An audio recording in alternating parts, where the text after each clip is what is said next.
சென்னை புரசைவாக்கம் அருகே நகைக்காக முதியவர் கொலை செய்யப்பட்டிருக்கிறார். வட மாநிலத்தைச் சேர்ந்தவர் கைது செய்யப்பட்டிருக்கிறார். விவரங்களை எமது செய்தியாளர் ராகவேந்தர் விரைக்க கேட்கலாம். வணக்கம் ராகவேந்தர். நகைக்காக முதியவர் கொலை செய்யப்பட்டிருக்கிறார். வட மாநிலத்தவர் கைது செய்யப்பட்டிருக்கார். மேலும் இதில் யாரேனும் தொடர்பு இருக்கிறதா? விவரம் என்ன? வணக்கம். சென்னை புரசைவாக்கம் அரசப்பத்திரிகை சேர்ந்தவர் பாலகிருஷ்ணன். இவர் கடந்த 3 ஆண்டுகளாக அண்ணா நகரில் இருக்கக்கூடிய ஒரு துணிக்கடையில் வேலை பார்த்து வருகிறார். மேலும் பாலகிருஷ்ணன் மனைவி உஷா கடந்த 2024ஆம் ஆண்டு உடல்நலக்குறைவால் காலமானார். இவர்களுக்கு குழந்தை பாக்கியம் உள்ளதால் பாலகிருஷ்ணன் தனிமையில் செய்து வந்திருக்கிறார். இந்த நிலையில் நேற்று இரவு பாலகிருஷ்ணன் தனது அண்ணன் மகன் விக்னேஷ் என்பவருக்கு போன் செய்து தனது செல்போனுக்கு கவர் வாங்கி வருமாறு தெரிவித்திருக்கிறார். பின்னர் விக்னேஷ் செல்போன் கவரை வாங்கிவிட்டு தன் சித்தப்பா பாலகிருஷ்ணன் போன் செய்த போது அவர் போன் எடுக்காதனால் இரவு 9 மணி அளவிற்கு வீட்டுக்கு வந்து பார்த்திருக்கிறார். அப்போது வீட்டு கதவு பூட்டியிருந்த நிலையில் கதவு வழியாக ரத்தம் வெளியேறுவதைக் கண்டு அதிர்ச்சி அடைந்தார்.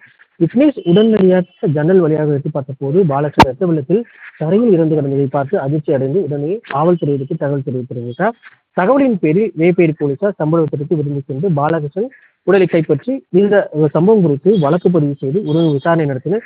விசாரணையில் பாலகிருஷ்ணனின் கொலை செய்த வீட்டிலிருந்து 5 சவரன் தங்க நகையை வெள்ளி பொருட்களையும் கொள்ளை எடுத்து சென்றது விசாரணையில் தெரிந்திருக்கிறது. பின்னர் போலீசார் சம்பவ இடத்திற்கு உள்ள சிசிடிவி காட்சிகளை கைப்பற்றி ஆய்வு செய்தது. பாலகிருஷ்ணன் வீட்டிற்கு அடையாளம் தெரியாத நபர் ஒருவர் வந்து செல்வதும் வெறும் கையுடன் வந்த அவர் செல்லும் போது கையில் பையுடன் செல்வதும் பதிவாகியிருந்தது. பின்னர் போலீசார் சிசிடிவி காட்சியில் பதிவான நபரின் அடையாளங்களை வைத்து விசாரணை மேற்கொண்ட போது பாலகிருஷ்ணன் கொலை செய்தது. அவருடன் துணிக்கடையில் வேலை பார்த்து வந்த ஹவுஸ் கீப்பிங் வேலை பார்த்த பீகாரை சேர்ந்த மாத்தே என்பவர் தெரிய வந்தது. உடனடியாக போலீசார் அண்ணா நகர் பகுதியில் இருக்கக்கூடிய அந்த ஷாமை கைது செய்து விசாரணை நடத்தி வருகின்றனர்.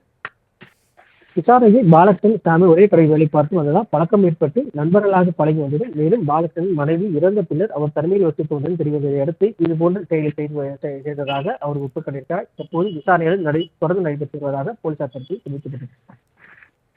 விவரங்களுக்கு நன்றி ராகவேந்தர்.